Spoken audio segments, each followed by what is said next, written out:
Hi there, and welcome to Canceling COVID. I'm Tanya Rivens, and COVID, it's a virus that has stolen more than 400,000 lives. Oh, that's a lot of families affected, folks, a lot of lives that have been lost. And it's front and center of the new presidential administration.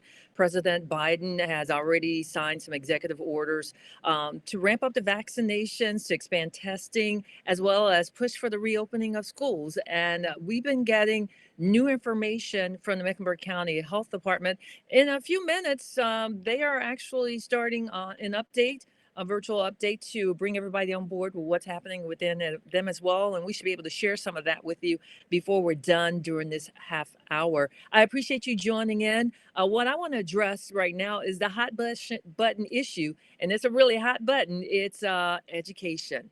So when we last met, we had the Board of Education chair for Charlotte Mecklenburg Schools, Elise Dashew, and she kind of shared some of the thought and the process of how they are reaching their decisions. And we know it's not an easy answer. So listen to these numbers now from the Charlotte Ledger. More CMS students are failing.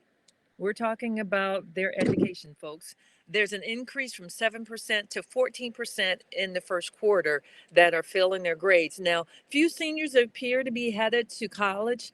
There was a 9% drop in FAFSA completion in North Carolina, and that's the form that the students fill out to seek education and to help them as not education, but financial support, as well as prepare them for college. So fewer are taking care of that as well. Now, what we're watching is in video, and today, thousands of North Carolina parents, they're waiting on a response from Governor Cooper after they signed a letter asking him to reinstate in-person learning, that is. A group from Charlotte Mecklenburg Schools is one of the four who came together to write the letter. CMS remains in virtual learning until at least February 15th for elementary and K through 8 students with special needs. February 22nd is the date for everyone else. Now, part of the letter reads, North Carolina educators and North Carolina families have been increasingly concerned with the significant class failure rates, decreased class attendance rates, and emotional mental health of our children who have become isolated, are not participating in sports, are not receiving a solid education that will prepare them for college and the remainder of their life. And that's such a true statement. It's a tough situation for everyone. And oftentimes we overlook the impact, especially the mental impact of how this is affecting our kids. Even with this letter, CMS says the governor doesn't have the power to reinstate in class learning, but a growing group of local parents are determined to be heard. So, what we're going to do now is talk to a parent, Miss Melissa Klink. She's a concerned mom and member of the CMS community for in person learning as an option. And Miss Klink, good morning, good afternoon, that is, and thank you for joining us. Thank you. So let's start by saying or sharing with us what motivated you to join other parents in the CMS community for in person learning groups? Well, I have a 6-year-old that's in kindergarten at CMS, and I see all the struggles that she's had. I'm not sure that in-person or online learning for a kindergartner is very age appropriate. And so I'd like CMS to give us an option for in-person learning. Do you think that your concerns have been properly heard so far? There's just a lot of moving parts to the whole thing, and a lot of strong feelings. Some people think it's safe, some people don't. The teachers are concerned about their safety. I feel like the superintendent has addressed any kind of safety protocols, and we've met them as far as social distancing, cleaning procedures, isolation procedures. And so as far as me, I feel like it's safe to allow our students and teachers to return to school. So, if you could speak to a CMS leaders or even to the governor about this matter, what would you say to them? I'm really concerned that kids are struggling, that they're not learning. You mentioned mental health aspects. I'm worried that my daughter is falling really far behind, and I'm at a point where I don't think I can catch her up. She spends probably 5 to 6 hours a day on a computer at this point, and to ask her to sit another hour with me to do more school is asking a lot for her age. And So I'm just worried that she's one of, thousands of CMS students that have fallen behind and we can't catch them up. So I saw, would it help? I did see that CMS is providing some additional resources, and I know for kindergarten that's very really young, but some tutorials or tutors that are being made available online. Have you received any information along those lines? I have not received any information. We do have a tutor that we do online additionally every other week. But again, I just have so much guilt putting her back on the screen for even longer when she's sat there all day because I feel like the limit for a child that age should maybe be an hour or two. And not to mention the impact of just all of that screen time and the impact on their eyes and their health because not being able to get the exercise that is suggested or warranted for our young people. I do want to pause and just add, I know that CMS, some parents have filed a lawsuit against CMS and as recently as 5 days ago, they appeared before a judge and CMS is saying, look, they're suing us, and it should be the governor, and they don't have any legal standing. And I at last check, there hasn't been a decision made on that. And this lawsuit was filed back in September. So here we are coming up on February, and this is all going on. So it kind of seems like it's like, which way do you go? You know, it's the governor. No, it's the, CMS. It's the governor. And we all know there are no easy answers. What do you think is a compromise to keep the numbers low and to keep the kids in the classroom? What would you suggest? Well, great you mentioned that. So on January 11th, the Duke Medical University and UNC Chapel Hill physicians released a collaboration to analyze 11 counties in North Carolina that had returned to school for 9 weeks. So it was a total of 90,000 students and teachers, and they found zero cases of kids transmitting COVID to teachers. Their suggestion was good leadership and with safety protocols in place that are in place, that children can safely return with teachers with minimal, problems, as long as even with, community cases dying. Well, and to your point, how long ago was that? Was it when we were? Because we just recently had this huge spike, I guess, about a week or so, when Mecklenburg County Health came out with this directive. So this a report you just cited, has it been within that time frame, or was it released before we got the latest It was, directive? yeah, I'm not really sure. It was released January 11th Okay. of this. Yeah, okay. So how's remote learning been for can you maybe go through a typical day for your kindergartner? You already mentioned like almost 5 hours, of screen time. And can you kind of walk us through what the day is like? Yeah, she logs in at 8:30 in the morning, for, like, a homeroom session, and then she breaks out and usually does a special class. She'll have either art or PE or music, um, and then probably around 10, she joins for, she's in a language school, so she takes Chinese. So she does, Chinese and then math, and then we usually have about an hour for a lunch break. And then at 12:10, she meets with a small breakout group of maybe 5 kids in her class, so she can get a little bit more one-on-one time. And then, we have an English class, and then we have homework. We're looking at about 1, 2 o'clock. So from 8:30 to 2, she's pretty booked with activities. Yeah, that's a busy day and trying to make the adjustment. And of course, it's a big adjustment. When we were talking about, you've got that impact of remote learning and factor in that we're having to kind of hunker down and just kind of tolerate one another. It takes away from a lot of things that we're just used to. So I know it's very difficult.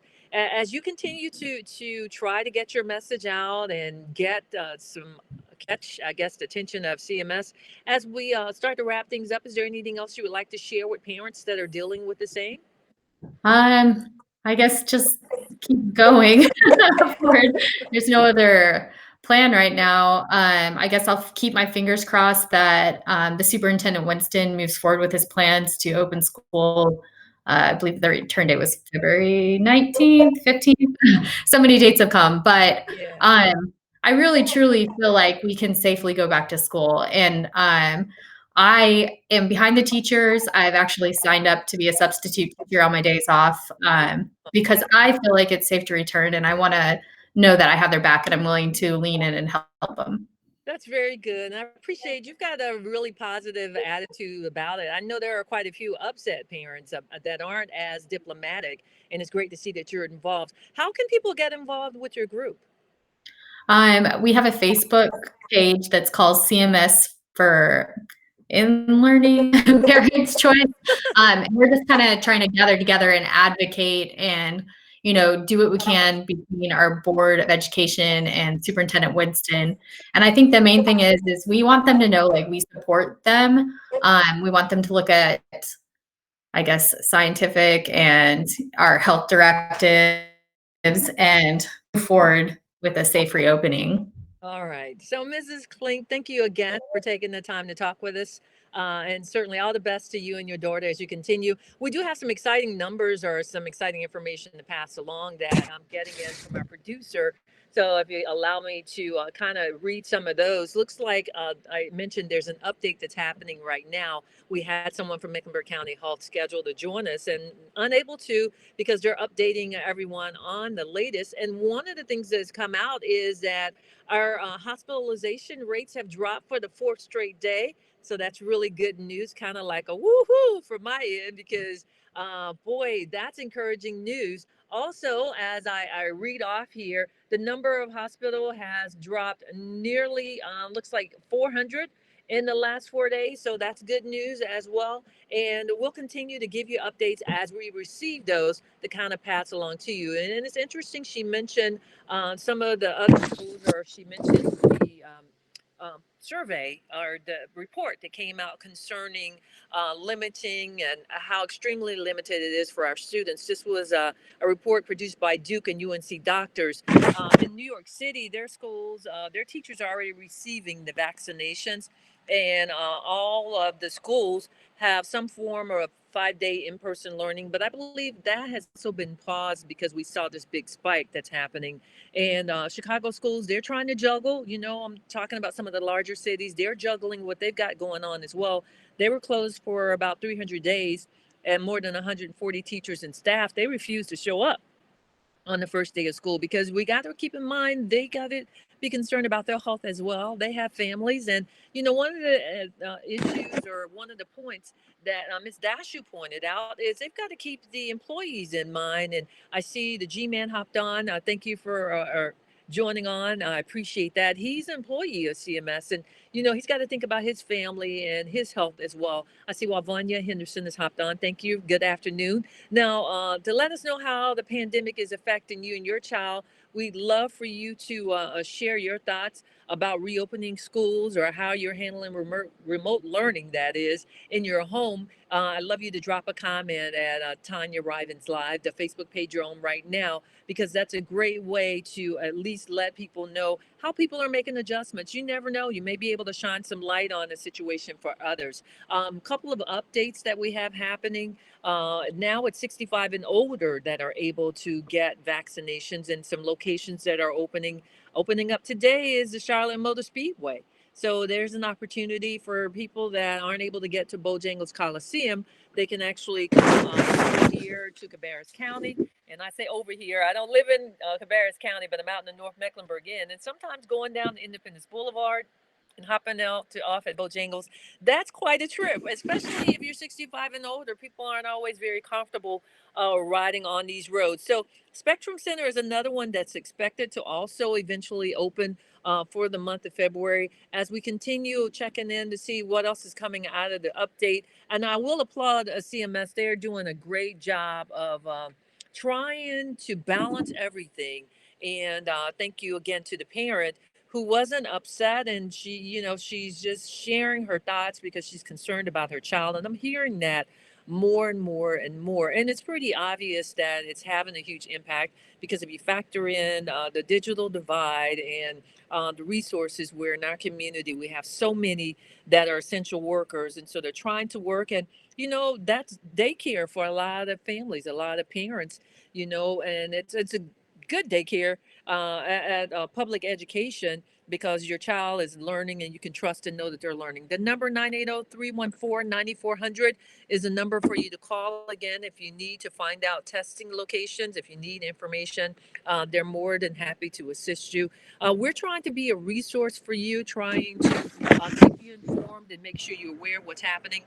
It'd be interesting in the update to find out if some of the rules that the county had placed as a result of the spike are still going to remain. For example, Park and Rec, all indoor services were temporarily suspended through the parks, temporarily suspended the recreation centers, but the parks remained open.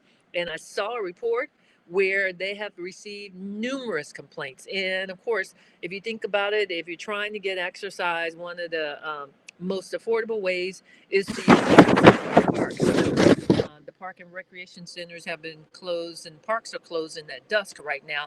The athletic fields, the reservations no longer being accepted. And that was effective with the new directive that came down. Also, outdoor shelters were on a first come, first served basis. Reservations not being accepted for those. And All Rec Senior and the Nature Center, the Aquatic Center, the indoor shelters, camping at McDowell Nature Preserve, even the skate park, all those impacted by the latest decision. And one of the ones I really saw that people were really concerned about, of course, was Charlotte Mecklenburg Library. It happened on January 15th in the library.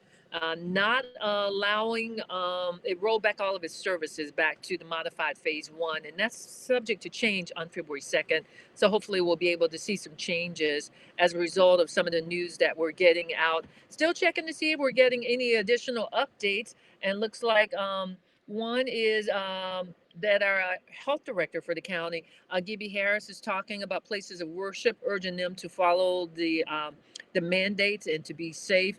And it's interesting now because I see a lot of ministries that are offering three options as far as service. You can drive up and stay in your car, you can watch online, and they're allowing a small amount of worshipers to come inside the sanctuary. So people are still trying to adapt. I think a lot of people are encouraged that we have new leadership. But again, I'd love to know how you are adjusting, especially if you're tuned in and you've got children that have been impacted as a result of remote learning, and you're having to make the adjustments, you're having to make the sacrifice, having to try to work and balance and be an educator and all those things, which is a lot for anyone, on a normal day. And then you take on the stress of trying to avoid getting the virus, then that's a whole lot for anyone to have to deal with. The last thing that probably many people are okay with is the office of the tax collector. No more in-person payments have been allowed, but you can drop off the payment. And I guess the good thing is they can't come see you. Okay. Because we know we have to pay taxes. So it's good. I think that all of the agencies are taking the time to take all of these factors into consideration, because people are really struggling to try to make sure that they can maintain their place of residence. So again, we had someone from Mecklenburg County Health scheduled to join, but they had the update scheduled for the same time. So this is one of those things that happens as we start to wrap things up. Just a couple of reminders for you. You can always, again, call 980-314-3400, excuse me, 4100, that is, to get an update on testing sites or information as we all step back and wait for a national plan for vaccination so that all the states can have some type of blueprint to pass along.